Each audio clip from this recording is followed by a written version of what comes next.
The most mind-blowing Doctor Who plot twist of all time is one of the goblins who eats children used to be Poe from the Teletubbies.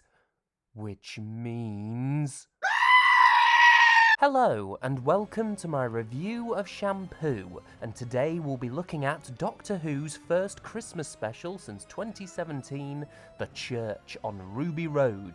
She's not the Messiah, she's a very naughty goblin. This episode is... distracting. Wait, hear me out, let me explain. Ncuti and Millie are phenomenal. Ncuti in particular makes one of the greatest debuts as a Doctor. He's funny, self-assured, positive, with a hint of sadness. His lines of, "It's just me, I'm adopted," and "I was abandoned," are delivered as throwaways, but you feel like it's tactical. He's covering up the truth of his sadness, or he's trying to rise above it to be stronger. One thing I love about this Doctor is how alive he feels. He sings, dances, is impulsive. It feels as though this Doctor has an insatiable love of life. I also like that he doesn't remind me of any other Doctor.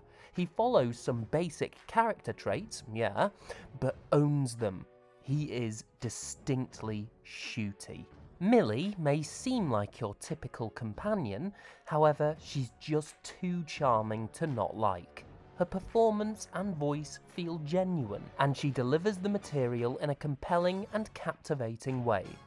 The chemistry of these two leads is great. They genuinely love working with each other, and this playful yet focused dynamic becomes so enjoyable. I like them a lot. Ruby has a great backstory. I would like to get to know her more outside of the whole lost child angle, like what are her hobbies or dreams? Who is she outside of this? But I do like her whole family mystery, and her domestic life is well handled too. Lovely guest performances from Michelle Greenage as foster mother Carla, and her elderly mother played by Angela Winter. Greenage in particular has a grim and heartbreaking scene with Ncuti about why she is crying. You know the one I'm talking about. Very sad and gut-wrenching. There's mystery, heart, grimness, but also some delightful Christmassy feels. All this is so good, it, as I said, distracts from just how weak the story is. The plot, villains, and settings are kinda basic and therefore boring. Everything seems so small scale, and no, we can't say the excuse of, this is an introduction episode for Ncuti and Millie, so the focus therefore needs to be on them and less on the story. No. Matt Smith knocked it out of the park with The 11th Hour, which had a great plot, villains, and high stakes. Smith and Jones had a great plot, villains, and settings, yet still made Martha's intro as a companion the obvious standout, with great characterization from the Doctor. This episode, by comparison, cares more about the Doctor and only one side of Ruby's character, and less about the bigger picture. It also feels a bit too cramped. Too much time spent in the flat and small goblin ship. While these sets were nice, they're small and get tiresome pretty quickly. Director Mark Tondurai does the best he can, but the crowded sets kinda hinder his skill. While Ruby is a fascinating character, I wish she got involved more, rather than just having stuff happen around her. Other companions get involved with defeating the enemy in their first story, like Martha and Rose.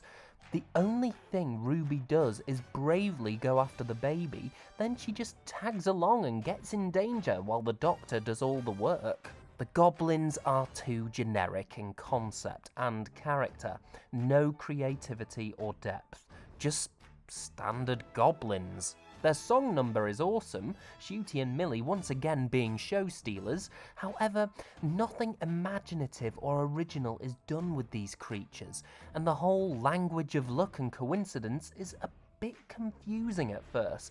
definitely relies on some extra listening and suspension of disbelief, and can therefore easily fly over your head. I like the gloves, especially the ending where the Doctor is dragging the ship down. Oh, this is so awesome, ambitious and heroic. Great idea for a climax. But I wonder if these gloves were a tad bit overused. They're used to best the Goblins 3 times. This is just too much. I would have probably removed one of these to create more of a challenge for our leads and really show off their skill and resourcefulness. I get that the gloves make life easier for the Doctor, but it kinda removed the tension of him hanging on for dear life. This could be fine as a one-off, but hopefully these gloves are not relied upon too much in the future.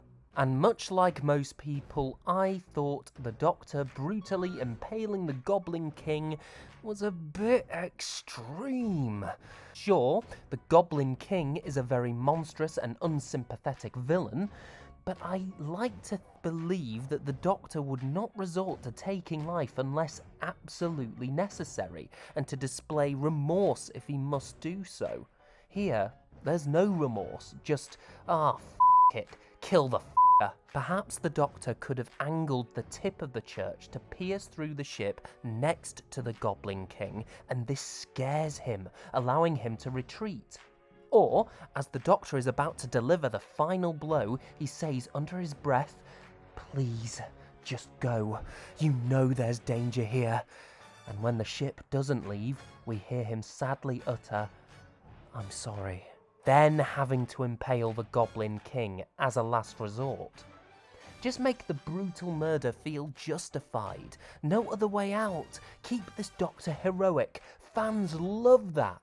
I would also once again like to say that Murray Gold has done outstanding work, especially for this final climax, the Goblin song, and the episode overall. I think this could be some of his best work. It's fun, thrilling, and effectively understated. Sometimes I don't notice his music until a rewatch, but when I do, I just get it. It fits in and elevates the scene brilliantly without drawing too much attention to itself. Encore! Encore!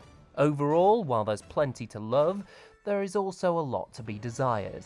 This episode pales in comparison to past achievements, however, it still charms with great performances, interesting character work, and some Christmas cheer. It's endearing and impossible not to like, or at least have a bit of fun with. But it could have been so much more. I would give The Church on Ruby Road 6 Frosty the Killer Snowman heads out of 10. These are just some of my criticisms, but I'm happy to see that this episode has got lots of viewing figures. The highest viewed drama on Christmas Day, 3rd highest viewed programme. Wow!